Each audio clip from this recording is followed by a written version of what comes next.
بسم اللہ الرحمن الرحیم۔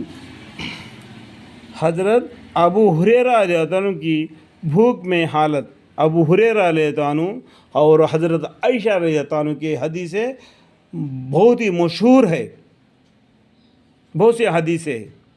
حضرت ابو ہریرہ رضی اللہ عنہ ایک مرتبہ کتان کے کپڑے میں ناک صاف کر کے فرمانے لگے کہ کیا کہنے ابو ہریرہ رضی اللہ عنہ کے آج کتان کے کپڑے میں ناک صاف کرتا ہوں، حالانکہ مجھے وہ زمانہ بھی یاد ہے جب حضور صلی اللہ علیہ وسلم کے منبر اور خچر کے درمیان بے ہوشی پڑا ہوا ہوتا تھا اور لوگ مجنون سمجھ کر پاؤں سے گردن دباتے تھے، حالانکہ جنون نہیں تھا بلکہ بھوک تھی۔ بھوک کی حالت میں بے ہوش پڑا ہوتے تھے ابو ہریرہ رضی اللہ عنہ۔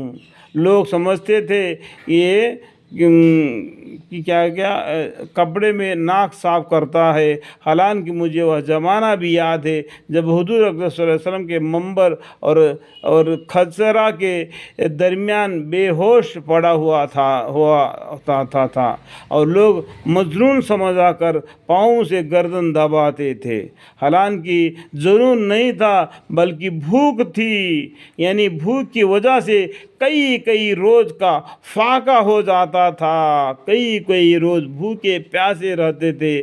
آج ہم بھوکے پیاسے نہیں، اور پیچھے زمانے کو دیکھے، محض ہمارے ماں باپ کو دیکھ لیے کہ اس ٹائم پر ان لوگوں نے ہم لوگوں کو پال پوسنے کے لیے بھوکے پیاسے بھی رہتے تھے۔ تو اسی طریقے سے زمانہ ہے، بے ہوشی یعنی بھوکے کی وجہ سے بے ہوشی ہو جاتی تھی اور لوگ سمجھتے تھے کہ جنون ہو گیا ہے۔ اللہم اغفر، کہتے کہ اس زمانے میں مجنون کا علاج گردن کو پاؤں سے دبانے سے کیا جاتا تھا۔ مجنون کا علاج، جو دیوانہ ہوتا ہے اس کو گردن پر پاؤں ڈال کے دبانے سے اس کو ہوش آ جاتا ہے بول کے۔ اللہم حضرت ابو ہریرہ رضی اللہ عنہ بڑے صابر اور قانع لوگوں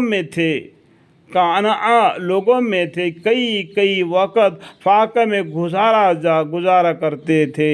حضور اکرم صلی اللہ علیہ وسلم کے بعد اللہ نے فتوحات فرمائی تو ان پر تو انگری آئی، یعنی حضور اکرم صلی اللہ علیہ وسلم کے بعد میں اللہ تعالیٰ نے ان کو تھوڑا سا مال دے دیا تو انگری آ گئے، تو نرم کپڑے سے ناک صاف کر رہے تھے، اس لیے انہوں نے بول دیا کہ آج دیکھو میں ناک صاف کر رہا ہوں ایک نرم کپڑے سے۔ ہم لوگ بھی ناک صاف کرتے ہیں تو ہاتھ کو دھو لیتے یا کپڑے سے پوچھ لیتے، ہم لوگ کو معلوم ہے نا۔ تو حدیث کو سمجھنا چاہیے کہ حالت کیا ہے۔ اس کے ساتھ ہی بڑے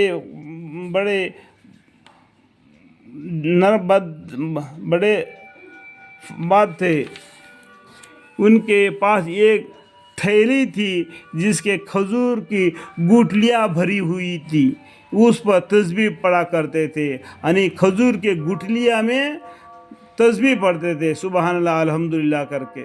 جب وہ ساری تھیلی خالی ہو جاتی تو باندھی اس کو پھر بھر کر پاس رکھ دیتے، یعنی کھجور کے گٹھلیوں کو تھیلی میں باندھ کے اس سے کیا کرتے، تسبیح کرتے سبحان اللہ الحمدللہ اکبر کر کے۔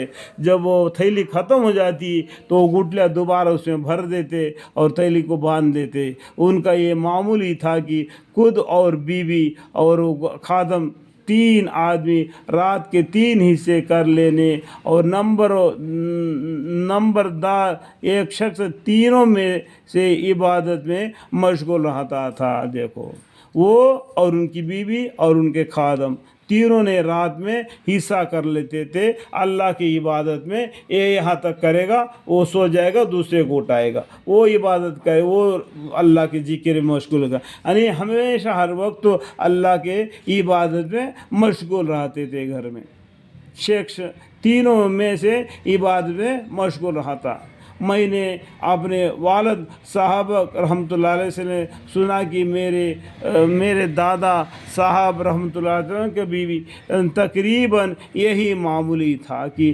رات کو ایک بچے تک والد صاحب رحمۃ اللہ کے مطالعہ میں مشغول رہتے، ایک بچے دو صاحب رحمۃ اللہ علیہ تہجد کے لیے اٹھتے تو تقاضا فرما کر والد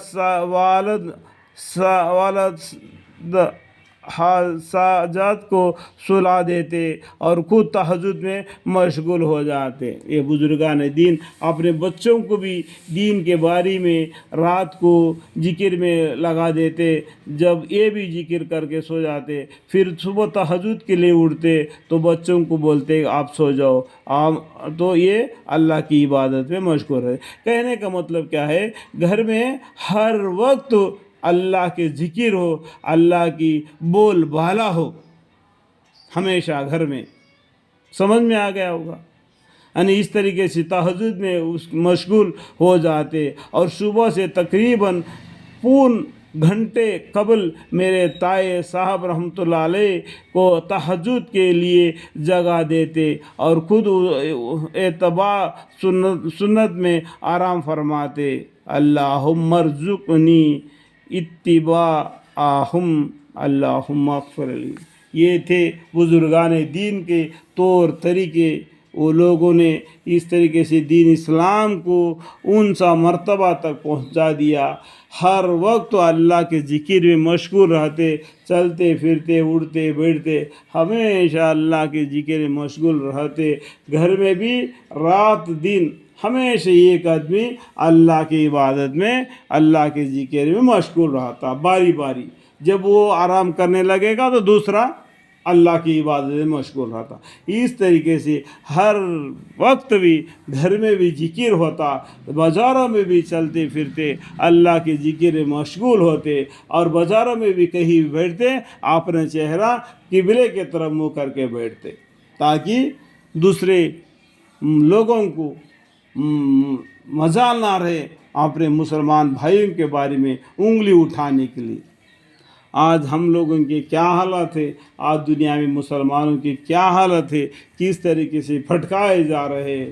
یہ ہماری کمزوری کی وجہ سے، یہ ہماری کم علم کم ایمان کی وجہ سے اس طریقے سے پھٹکارے جا رہے ہیں۔